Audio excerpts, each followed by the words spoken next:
Thanks to Consensus for supporting this video. Hey there! So, say you run an iron mine, and you need to load 50,000 tons of processed ore into a few ships in less than a day.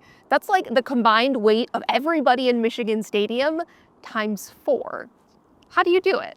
Well, you could try having people shovel it into wheelbarrows, which people did for a while, or you could build this. This is the Upper Harbor Ore Dock in Marquette, Michigan. It's so good, it's been in operation for more than 100 years. And here's how it works. It's story time. Marquette is the largest city in Michigan's Upper Peninsula, by which I mean it has a population of just over 20,000. And if you've ever been here, you have likely seen one of these iconic structures. If not this one, then the decommissioned one smack in the middle of downtown. The basic story is that these things are used to load processed ore into freighters, but I didn't understand how. And the more I read, the more I realized that these things aren't just interesting because of how they work, but because of the legacy they represent. In a world where we're constantly innovating and programming and putting AI into everything, these things have basically all worked the same way since before the Civil War.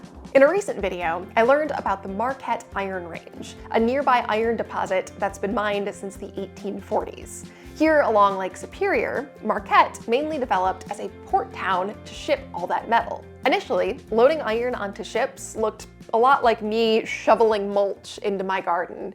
It was some dudes with shovels, wheelbarrows, a big old pile of ore, and presumably some really strong quads. And loading a ship, which could mean moving 200 to 300 tons of rock, could take almost a week. This was a problem, and not only because of what I assume must have been some serious back pain.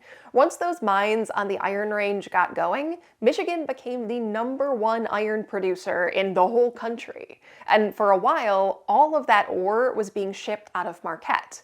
So taking a week to load one ship was a bottleneck. But, you know, necessity is the mother of invention. And in 1857, the Lake Superior Iron Company developed the first dock that could both store ore, I sound like a seal, store ore, that could both hold ore and load it into ships with much less back-breaking labor. More on how it worked in a sec. Over the decades, companies in Marquette built a bunch of these so-called pocket docks of different levels of complexity.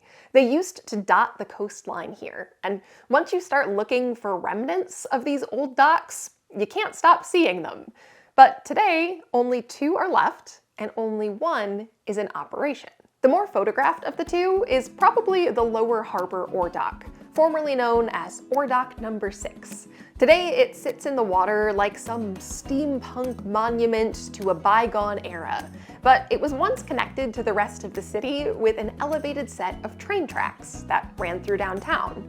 And although there's been talk of turning it into a community space, that is very much still a work in progress. This dock was built in the 1930s and was decommissioned in the 70s, when there were fewer mines open and the dock was no longer economically viable. But in those 4 decades, almost 24 million tons of ore passed through this thing, according to the city website. That's more than 2,000 Michigan football crowds, which I now realize is a number that is so big it is kind of meaningless. Now, here's what stands out to me. All of these ore docks, going all the way back to 1857, have worked basically the same way. If you look through the historical photos, the general design has not changed very much. And that includes the Upper Harbor Ore Dock, which is still loading multiple freighters every week during shipping season. It was built in 1912, decades before the dock in downtown. And since then, it's enabled the shipment of more than 400 million tons of processed ore. Today, it's ultimately owned by Cleveland Cliffs, the company that runs the nearby Tilden mine. And finally, let's see how this all works. First, processed ore arrives via the Lake Superior and Ishpeming Railroad. I'm not much of a railroad enthusiast, yet, but I have heard this line is cool if you want to do any further reading. Full rail cars are pushed onto the dock. There are 4 tracks total, with 2 serving either side of the structure. Then, if a freighter has arrived, or 2, it's loading time. Today, we've got the American Mariner and the John J. Boland. Operators come down the line and use a lever and pulley system to lower one of 200 chutes into the mouth of the cargo hold. It looks like there's a motor involved here, but it's possible the earliest ore docks were all manually powered. It's hard to tell from historical pictures. But the pulley system is still there. This is still the same basic idea, which I find cool. Once the chute is in position, comes the fun part. A hole in the bottom of the rail car opens, and the processed ore drops out of the rail car, through the ore dock, into the chute, straight into the belly of the ship. Over and over again, for thousands of pounds. And I gotta say, it's pretty satisfying to watch.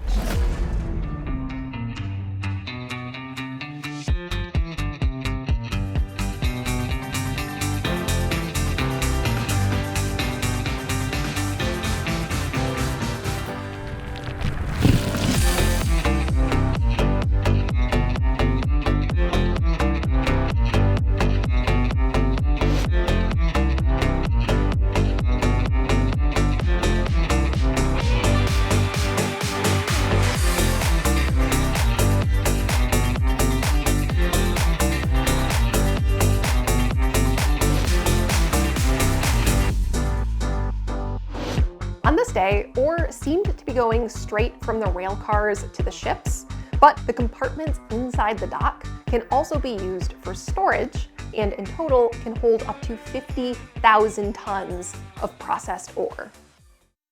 Michigan hasn't been the largest iron producer in the US since the 1890s, when it got overshadowed by bigger mines elsewhere. But nonetheless, for the last 5 years, an average of 6.2 million tons of processed ore has moved through this dock. Most of it gets sent over to a steel mill in Sault Ste. Marie or heads down the Great Lakes, where it's then turned into all kinds of products that make our lives easier, whether you live in Michigan or not. To be honest, I sometimes have mixed feelings about things like iron mining and steel making.